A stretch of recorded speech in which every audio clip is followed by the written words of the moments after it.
Hello, and welcome to Mullet and the Whale, the series where the whale, that's me, teaches the mullet, say hi mullet, Hello. how to code. Um, this is an experiment we've decided to do where someone, me, a professional software developer, takes somebody who has zero knowledge, zero experience in the domain, and tries to teach them how to code. Um, Zach, oh, I've Yeah, you can still call me that. I can still call you Zach. Zach is Yeah, Mullet, but you'll never find out my name. Um, yeah, it's Elizabeth. yeah, Elizabeth. Yeah, Elizabeth the 23rd. Um, yeah, of whale industries. Yeah, right, so you want to learn to code, is that yeah, correct? yeah, and I think there's a so in outside of coding, I'm a youth worker slash football coach, and I think what you see is you see a lot of kids come in from like school into college and interested in IT and stuff like that, Yeah, but there isn't a direct pathway for them to be able to experience learning without going to college or going to university and graduating and doing it that way. So I just thought it'd be interesting if we created something that let me, someone who has never ever done coding before in his life, would you say you you're know, even computer illiterate to a large extent? yeah, I mean, I can use Microsoft Word and I've got a degree uh, in sport, but when it comes to doing anything other than creating presentations or doing assignments, I am most certainly not like I You're couldn't not technically minded when it comes to computing. no like I had to ring you up before to find my settings on my computer. I know you had to do is right click and click it at the bottom, but I Okay, didn't know that was what you did. but this is why this idea and this concept is so interesting to me, because one thing that I do know you were good at is you were good at learning and you were good at studying. Yeah, I've Um, listened to 14 books this year. I tend to do 28 a year, so I okay, do love it. I think this is a big challenge as well for me though, because I'm a lot of my learning comes from audio, um, putting kind of listening to a book and then applying it slowly in a kind of a kinesthetic way. This is a much more practical way of learning, and I'm being coached from somebody who is in the profession, and I think that's going yeah, to be interesting because it's going to challenge my learning style, and it's but in going a to way that's challenge my relevant. ability to teach as well. Yeah, I and I don't think teach this for a living. I think the two complement each other, and hopefully those people who choose to view this would enjoy what we put together. Okay, um, so what I was going to ask, um, the way it's going to work is I'm probably over a number of videos, I'm going to talk some theory, and it mostly going to be practical examples or practical demonstrations of theory. Um, and then I'm going to either set a challenge or I'm going to ask him to research a subject, come at me for the next lesson, and then we'll break down Yeah, uh, what happened in between.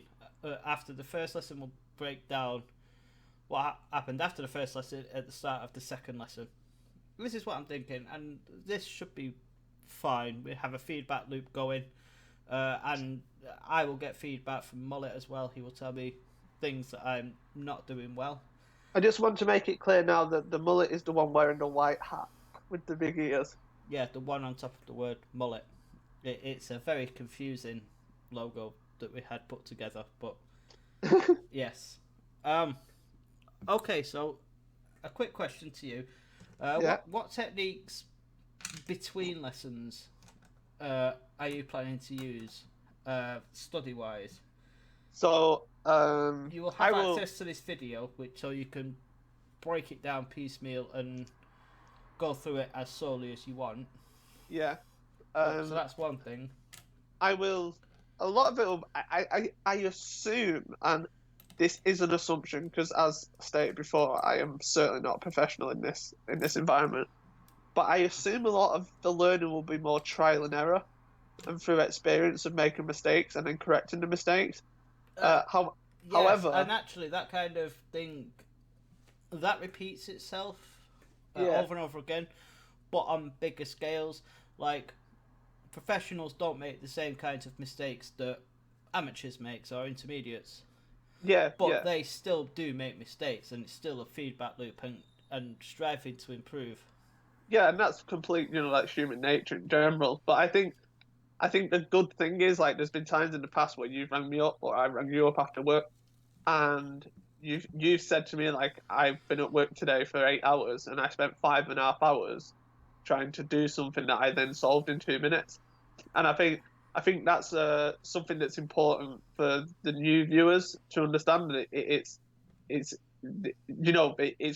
gonna be it's not gonna be easy. It's gonna be a struggle. You're gonna have to apply the effort.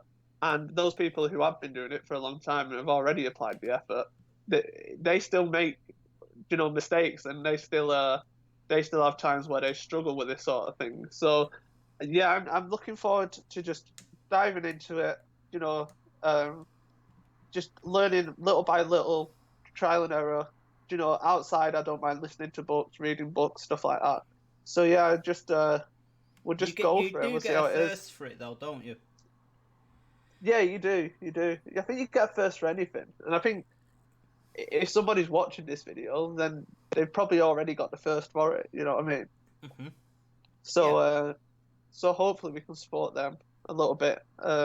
Especially like, so some people might come to this video and it might be week one and it might have already understood some of the concepts we're discussing in week one. But by following the process of the videos, when you get to, I don't know, week seven, week eight, it might be where they are at the laning stage. And it's just about, adapting this process to meet other people's needs as well as my needs, them learning from me. And obviously, in the questions, the comment section, ask questions. Whale will answer. If it's anything about you want any answers from me as somebody who's studying, then ask away. We'll answer. We'll try our best to support the people who choose to watch Yeah, the content. absolutely, and we hope we will create some interesting content.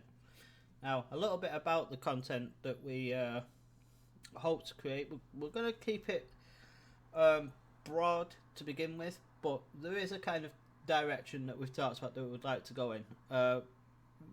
We're going to aim towards developing the skills and abilities to develop a text-based game that Mullet has an idea for that he would like to create. So there is a kind of an end goal in mind. Yeah, Um, it's a complex task and it's a complex thing to build, uh, but it's concepts building on concepts. yeah, absolutely. Um, okay. Uh, Yeah. is that anything? So Is anything you would like to add to that? no, it's cool. So do you just want to explain what the program's called that has to be downloaded to start this process? Oh, yeah. So I'll be using Visual Studio 2019, the Community Edition. and you can just Um, download that off Google, yeah. Well, you can download it from the Microsoft Visual Studio website. If you type Visual Studio Community into Google, you'll get this. There is no reason that you have to use this. There are lots of other tools available. We'll be programming in the C# language. So, Mono Develop, Visual Studio Code, Rider, which is what I use for work. Probably countless others are all viable. Do you think this is the easiest one to use for beginners? It's the most well-known one, so it'll be the easiest one for them to find. And And if they access. have problems, for what we're doing, this is overkill. Yeah, But it's so widely recognised. I would reckon. I don't know the process for setting up Visual Studio Code, but it is a very lightweight editor, and if you can get the C# compiler working with it, if you can get .NET Core working with it, then maybe that's the best thing for a beginner to use. okay. I have very little experience with it, so I've chosen not to use it. Yeah, that makes sense. Okay, move that out of the way for now. Is there anything else before we get started? No, I'm cool. Let's go. Let's Okay. go. Join us in the next video and we'll get some real practical coding going. Thank you. Cool.